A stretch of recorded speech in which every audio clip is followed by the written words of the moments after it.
Meus equilibrados, hoje nós vamos falar sobre orai sem cessar. Afinal de contas, essa orientação do apóstolo Paulo para a igreja em Tessalônica significa que a gente tem que estar orando o tempo todo? Será que eu tenho que ficar o dia inteiro orando, de joelho até? Rapaz, aí como é que eu vivo? Como é que eu cuido da minha família? Como é que eu trabalho? Como é que eu estudo? Tem muitos pormenores nesse texto aí e hoje eu vou te explicar ele com muito cuidado, tá bom? Então vem comigo e bora trocar uma ideia sobre esse assunto.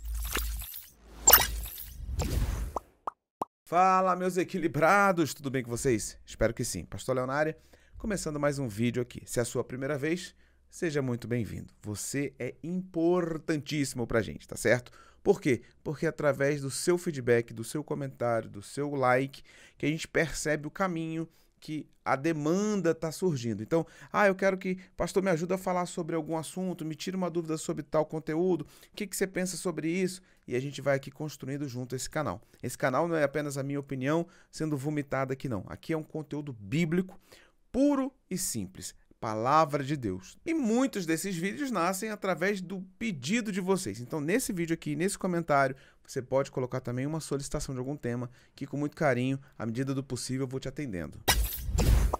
Bem, então vamos lá. Vamos lá a 1 Tessalonicenses 5,17, que a referência bíblica é maior do que o texto, né? Esse aqui é um dos menores textos da Bíblia. Ele vai perder apenas para João 11:35, que diz, Jesus chorou. E Jó, capítulo 3, verso 2, que diz, e disse Jó. Então, Jesus chorou, disse Jó e orai sem cessar. Esses são os versículos menorzinhos da Bíblia. Mesmo sendo um versículo tão pequeno, ele é muito profundo e ele nos dá uma orientação poderosíssima, gigantesca. Um pequeno versículo, uma grande missão.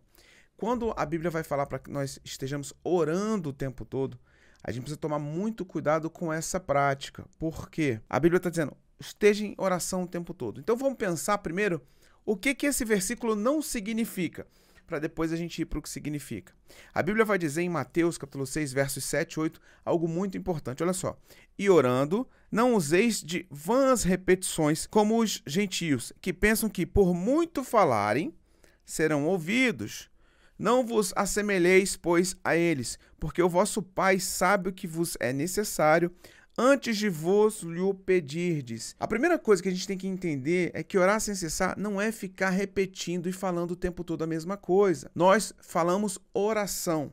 O católico ele tem duas expressões, uma para oração e uma para reza.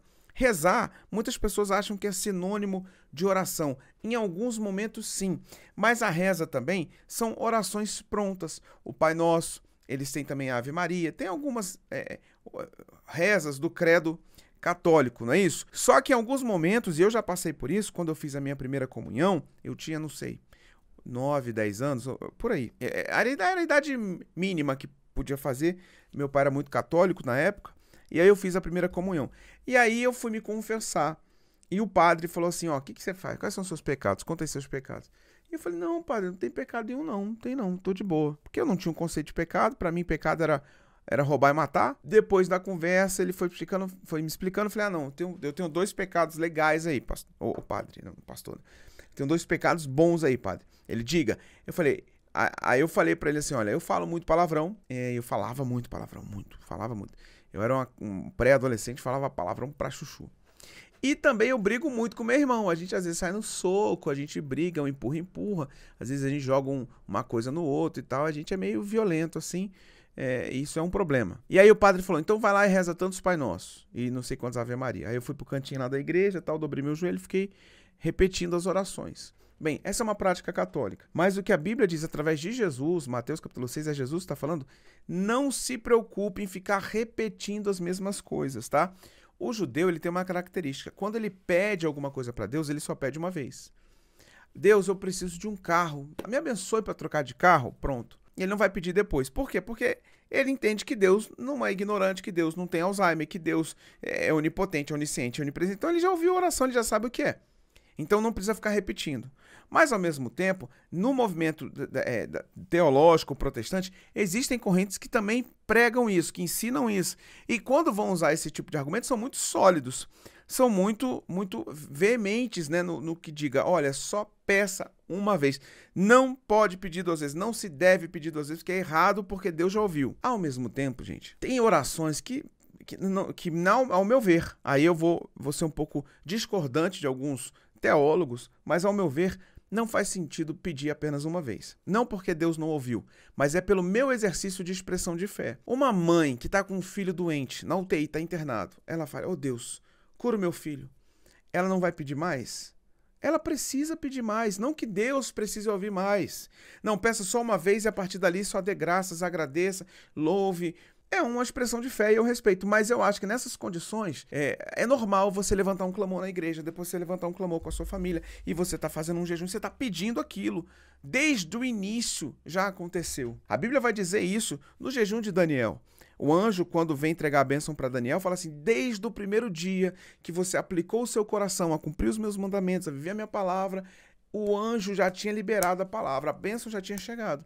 Então, é imediato. E aqui em Mateus 6, no verso 8, a Bíblia está dizendo que Jesus já sabe o que você vai pedir. Antes de você pedir, ele sabe o que você precisa. Teoricamente, no quesito de pedir, nem precisaríamos pedir a Deus pelo tamanho do poder e onisciência do Deus a quem servimos. Porém, é normal. Então, você está pedindo o Espírito Santo, você quer falar em línguas. Você é pentecostal e você quer falar em línguas. Você orou uma vez, ore 2, ore 10, ore 20, pedindo, Deus venha, manifeste, derrama. E vai, você está clamando. Agora, essas orações robóticas, e não é só católico que tem oração robótica não, viu? Eu falo porque eu ensino meu filho a não ter oração robótica.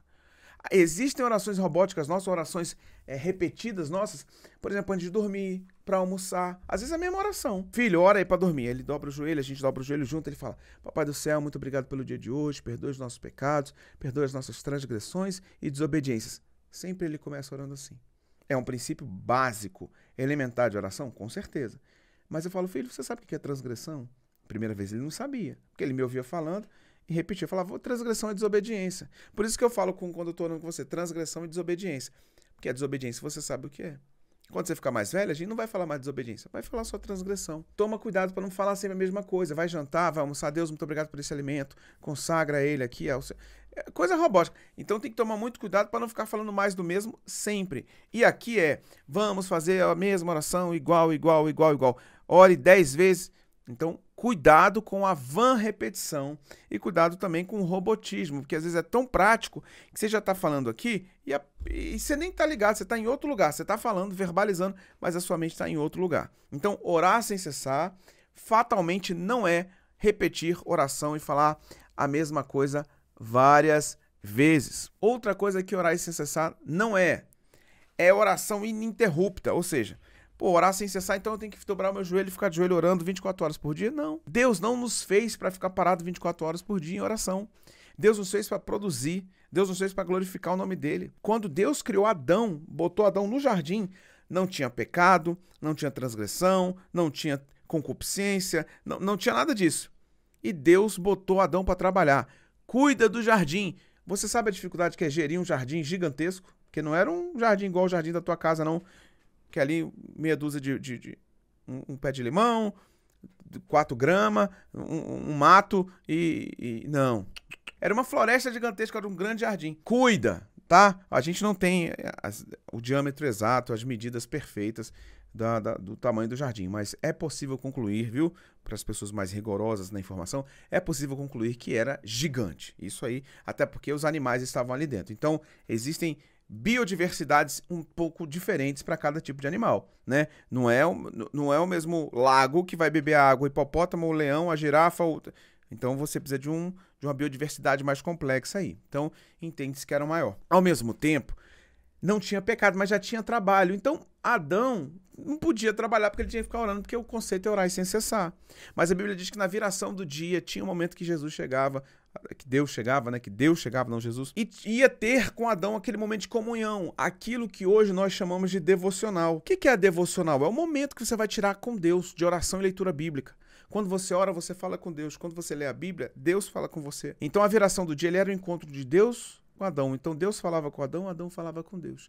A própria palavra, o verbo, né, divino ali representado para falar e conversar com Adão. Que experiência espetacular. Realmente o que Adão viveu, ninguém nunca viverá de forma tão próxima quanto ele, nessa essência magnífica. Claro que depois vem Jesus, que é o verbo encarnado, mas ainda homem, então não está igual o relacionamento que Adão tinha com Deus. Bem, se orar sem cessar não é ficar o tempo todo de joelho, o que isso significa? Significa que você tem que estar em constante espírito de oração. E estar em espírito de oração é mais complexo do que apenas levantar a voz em oração. Eu gosto, que eu criei um negócio, e eu uso muito em pregações, que é a parábola do Wi-Fi. Você já ouviu a parábola do Wi-Fi? Eu vou te falar. Aqui no canal eu já devo ter falado em algum momento. Não é possível que eu nunca tenha falado isso. Você tem a sua internet. Se você tiver no seu 4G, dependendo do lugar, você fica sem sinal. É ou não é? Ah, rapaz, não paguei a internet. Já caiu, tô sem internet. E aí, tchau e benção. Ah, entrei num shopping que tem Wi-Fi. Tum, conectou o sinal. Ah, entrei numa clínica aqui no meio do dentista e tal, Wi-Fi. Entrei na minha igreja, tem Wi-Fi. Tô no restaurante, tem Wi-Fi. Então você fica o louco do Wi-Fi procurando um sinal. Quando você sai de um sinal de Wi-Fi e vai pro 4G e não tem sinal, você fica offline. Uma mensagem no seu WhatsApp não chega, uma publicação nas suas redes sociais não aparece, uma videochamada não vai acontecer. Você fica offline, você fica sem sinal. Até voltar para o seu novo sinal de Wi-Fi e aí voltar ao mundo da conexão da internet. O nosso relacionamento com Deus de orar e sem cessar é estar o tempo todo conectado nesse sinal. Se eu estou aqui com o sinal do Wi-Fi, estou em casa, estou no meu escritório, e aí a minha mulher me manda uma mensagem, porque mesmo em casa a gente troca mensagem, porque eu tô aqui, só que eu tô fechado, eu tô trancado, ela tá com o Levi lá na sala, na cozinha, no quarto dela, no nosso quarto, né, lá e tal, ou no quintal, enfim, ela me manda uma mensagem. Se eu tô sem sinal, ela manda a mensagem e a mensagem não chega. Olha que perigo. Então, o que vai acontecer? Eu preciso estar com sinal o tempo todo para receber a mensagem da minha mulher. Ela precisa estar com sinal o tempo todo para receber a minha mensagem. Se ela sai de casa e fica sem sinal, e ela vai numa padaria e fala, amor, traz manteiga. E ela tá sem sinal. Quando ela chegar em casa, ela vai conectar no Wi-Fi. Quando ela chegar no sinal do Wi-Fi, traz manteiga. Ela fala, já cheguei, não deu. Qual que é a parábola do Wi-Fi que eu brinco muito com o pessoal? É você não perder o sinal o tempo todo, sabe por quê? Tem gente que só tem Wi-Fi perto de outras pessoas. Só fala com Deus perto de outras pessoas. Aí o sinal liga. Mas no trabalho tá sem sinal com Deus. No shopping tá sem sinal com Deus. Aí vai pra igreja, pega o sinal, aí tem Wi-Fi. Então, você passa a maior parte do tempo sem Wi-Fi. E o que isso significa? Como é que você vai receber as mensagens de Deus? Como é que Deus vai falar com você? Ora por ele ali no seu trabalho. Vigia com essas palavras. Como é que Deus vai te dar um sonho na tua casa se você não tem sinal com ele? Então você tem que estar no Wi-Fi, no 4G, não importa. Você tem que estar 24/7 conectado na internet espiritual, que é o sinal de Deus para falar contigo. Quando o apóstolo Paulo fala para a igreja em Tessalônica, orem sem cessar, estejam o tempo todo em espírito de oração e que nada desconecte o sinal de Deus. Que Deus possa falar com vocês a hora que ele quiser. Manda mensagem de manhã, manda mensagem à tarde, manda mensagem à noite, manda mensagem de madrugada, manda mensagem em sonho, manda mensagem por um profeta, manda mensagem pela palavra, manda mensagem por um vídeo como esse que você está assistindo. Deus tem que estar o tempo todo com um sinal mandando para você. Que coisa poderosa, né? Até deu uma arrepiada aqui, ó. É difícil arrepiar gravando, mas agora eu senti aqui uma presença. O que acontece? Nós temos que estar o tempo todo com o nosso sinal em Deus, orar e sem cessar. Então eu acordo, bom dia Deus, bom dia Jesus, bom dia Espírito Santo, bom dia Pai, que o Senhor me guie nesse dia de hoje, que o Senhor me faça dar bom testemunho, que abençoe minha jornada de trabalho, minha jornada de estudo, me abençoe como agente integrante da minha família, que eu seja um bom marido, uma boa esposa, um bom filho, um bom pai, que me usa, Pai, que eu feche bons contratos, que a porta certa se abra, que a porta errada se feche. Você começou o dia já pedindo a Deus a presença dele, a soberania dele na tua vida, e vai, e tá no ônibus, tá no carro, bota um louvor, bota uma música. Ah, é só uma música gospel. Não, escuta um rádio, escuta um podcast, tudo bem. Mas a Bíblia vai dizer lá em 1 Coríntios 10:31, quer comais, bebais, seja tudo pra glória de Deus, que tudo que você fizer seja pra glória, porque se você fizer uma coisa que não é pra glória de Deus, o sinal cai. Então você não pode derrubar teu sinal. E aí você tá ali, vai almoçar, agradece a Deus pelo alimento, pela comida, pela condição de pagar uma comida, pela condição de comprar uma comida, poder fazer, levar pro teu emprego e tal. Agradece. Aí depois tá ali, tem um tempo livre ali no trabalho, dá uma lida na Bíblia, faz a sua devocional pela manhã, faz a sua devocional no final do dia, não importa, mas você tem o seu momento de leitura bíblica, de oração, aí na devocional você dobra o joelho, você quebrantamento, chora se preciso for, você tá ali, é o teu momento com Deus. Aí você vai pra igreja, o culto é diferente. Já percebeu que tem gente que fala, nossa, o culto hoje estava estranho? É o culto que está estranho ou é a pessoa? Você que leva, o culto é a Deus. O culto não é Deus ministrando em você, é você cultuando a Deus. Mas a graça dele é tão poderosa que mesmo no nosso culto a Deus, ele se manifesta em nossas vidas, ele traz cura, ele traz restauração, a gente é edificado pela palavra. Que coisa maravilhosa. Mas eu tenho que estar preparado. Eu vou subir num ringue aqui, mas não treinei. Aí o do outro lado é o Popó, que não para de treinar até hoje. Peia, você tá pronto para ir pro culto? Você preparou teu espírito? Você preparou? Não, passa o dia vendo pornografia, passa o dia ouvindo músicazinha com mensagem promíscua, mensagem de duplo sentido. É memezinho, engraçado, né? Mas é só baixaria, é palavrão, é fofoca, é falando mal dos outros. Aí uma podridão dessa vai pro culto. E eu não tô falando um pecador que vai lá se arrepender, não. Tô falando um crente, às vezes diácono da igreja, às vezes servo do Senhor, quem sabe até pastor, misericórdia. Um cara conhece a verdade, só na sem vergonhice. Aí vai pro culto. O culto hoje é a igreja, o louvor, os voluntários, os irmãos, você viu que a palavra... Meu irmão, se converte. Você não ora sem cessar. Por isso que você não tem sinal com Deus. Agora, quem tem o sinal, a hora que Deus mandar a mensagem, vai tudo. Teu coração, teu espírito conectado ao Espírito de Deus, teu espírito interior fala, opa, Deus está querendo falar comigo. E é isso que tem feito a diferença na vida de muitas pessoas. Medite nisso que eu te falei. Porque eu não acho, eu tenho certeza, a sua vida nunca mais vai ser a mesma. Se você chegou até aqui, deixa o seu like, nos ajuda demais, tá bom?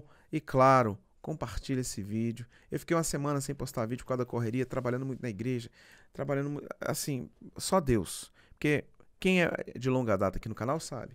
O cenário eu que monto, o roteiro eu que escrevo, a edição aqui eu que gravo e a edição no Premiere eu que edito. Então, esse canal é exclusivamente feito por mim, do início ao fim. Em breve Deus vai levantar pessoas para me abençoar, vamos ter recursos aqui para poder contratar pessoas. É o que eu oro a Deus, é o que eu sonho. Essa é a minha meta. Mas por hora, sobra tudo para mim.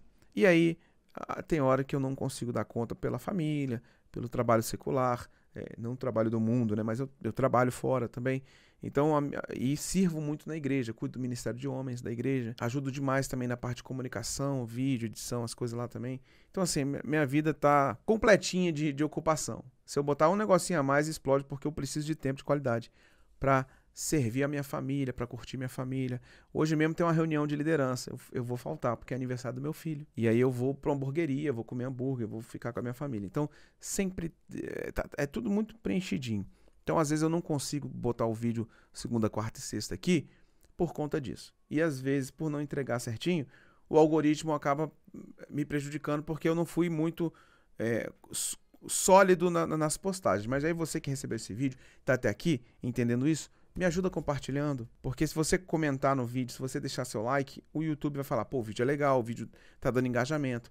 Pega o link, joga no teu Instagram, publica no story, me marca. Eu acho muito legal quando eu vejo isso, tá bom? E esse vídeo é quase uma pregação? Sim. E se você quiser se transformar num grande pregador da palavra de Deus, desenvolver com maestria o seu ministério, participe da jornada Pregue Bem. Eu vou te ensinar do início até o avançado de como montar um sermão e como expor o sermão. Temas, tipos de mensagem, oratória, posicionamento, branding, marca, vida de oração do pregador, homilética, exegese, hermenêutica, conteúdos profundos que ao longo dos meus, já vai fazer 2 décadas, servindo ao Senhor como pastor, pregador e teólogos em 2 formações de teologia que eu tenho, eu vou poder te ajudar muito, tá certo? O link tá aqui na descrição e eu tenho certeza que quem tá disposto a crescer vai explodir no ministério, tá bom? Eu vou ficando por aqui, mas tem muitos outros vídeos para você assistir. Beijo no seu coração, forte abraço, tchau, tchau.